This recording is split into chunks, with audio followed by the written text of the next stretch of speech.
Let me give you some other ones. The Revised Standard Version, and the New Revised Standard Version. It came out in 1952, and it was intended to be a revision of the King James. It attempted to be fairly literal translation, making the wording still a little archaic in its readability. The New Revised Standard followed the same principle in translation, though it has been updated on a new manuscript of discoveries, exegetical insights, and linguistic theories. It's an okay Bible. It's not exactly easy to read. Then there's the American Standard Version and the New American Standard Bible. It tended to be also a revision of the King James. However, there are three major differences between the RSV and the NASB. The NASB is less archaic in its wording. Its translators were more theological, conservative than the RSV translators, and because of the translators' desire to adhere as closely as possible to the wording of the original, the translation is very stilted and very wooden in how it reads. The NIV. The NIV was published in 1978. I've actually met a couple of the translators. They are scary people. Remember what's his name who went over here to Falkroft Union? He was president of Gordon Cromwell. Walter Kaiser? From Sharon Hill. From Sharon Hill. What's his name? Very large man, you boys. Anyway, he got up at Sandy Cove. I don't know if you were with me that day at Sandy Cove. Anyway, he got up there and he preached on Lamentations because he was responsible for translating the Hebrew in Lamentations. And he didn't have a Bible with him. He just quoted the Hebrew and said, we use this verb instead of that verb, and this scary people. Anyway, we'll have one of those here in a month who talks out of the Greek. Anyway, Bible translators can be a little intimidating. But going back to the NIV, sorry for the, I'll remember, I'll be driving home today, I'll remember his name. Anyway, he was related to Gloria. George Spice. Huh? George Spice. No. Walter Kaiser? Walter Kaiser, thank you very much. Ding, ding, ding, ding. Walter Kaiser. Falkroft boy. Sharon Hill boy. He used to go to Maranatha. He used to talk about he walked through the farm country. I'm going, wait a minute, I don't know any farms in Glen Olden and Falkroft. He said, trust me, there were at one time. Anyway, scary deep guy. The NIV was considered a counterpart to the NEB. Whereas the NEB was a strictly British product, the NIV was an international product. It is much more phrase by phrase or thought by thought translation than a word for word. The translators were generally more conservative than those who worked on the British version. It is a very, very good phrase by phrase translation. The major flaw is the simplicity of the language. The editors wanted to make sure it was easy to read, and to achieving this goal, they often sacrificed accuracy. This is why you have to go back and say, I have to have a good study Bible. When you're studying the principles of the Word of God, you want to be able to go as deep as you humanly possibly can go. So you need a good study Bible to unlock the words. By the way, on your little chart here, you'll see this little phrase over here, the interlinear. Do you know what the interlinear is? Original language. Yes, it's several different translations side by side. Yes, but it's matched up with the original language. So, shy of actually learning Greek.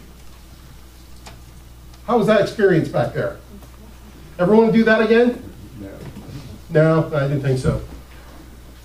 Shy of learning the original dead language. The word-for-word translations are best. Hope this is helping you. The Holman.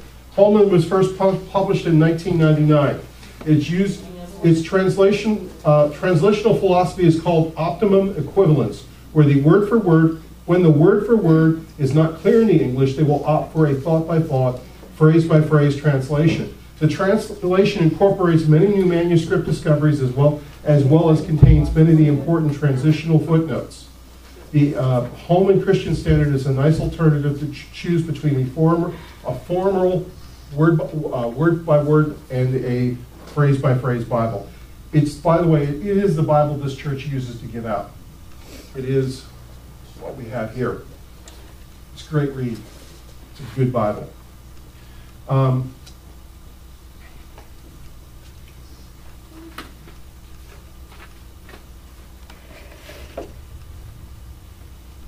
Hope this has helped you get your head around this a little bit.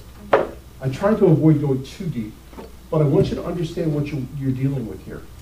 I'm not a fan of the new TNLED. I'm not a fan of the New Living Bible. It's a very easy read. I am very nervous when I look at gender neutral phraseology in the Word of God. It's not he said, she said. It's Jehovah. The word was so fearful that they would not pronounce the word. Okay? And I really think we do God a disservice when we try to make it gender neutral. It's God. Get yourself a good study Bible. Spend the money. Get yourself a translation that you enjoy reading so that you will develop the habit of reading through. I have a little tract back here by the offering baskets that talks about a schedule on how to read through the Bible in a year. We've got a few people, show of hands, Gordon here, he does it on a regular basis. He can coach you through if you want to do it, know how to do it. We have little helps that we can teach you how to do it, but reading the Word of God on a regular basis will just do so much for you. And then you want to study. Then the third one, and I didn't touch on this, and I want to touch on this in closing. Do you have a box of Bibles at home?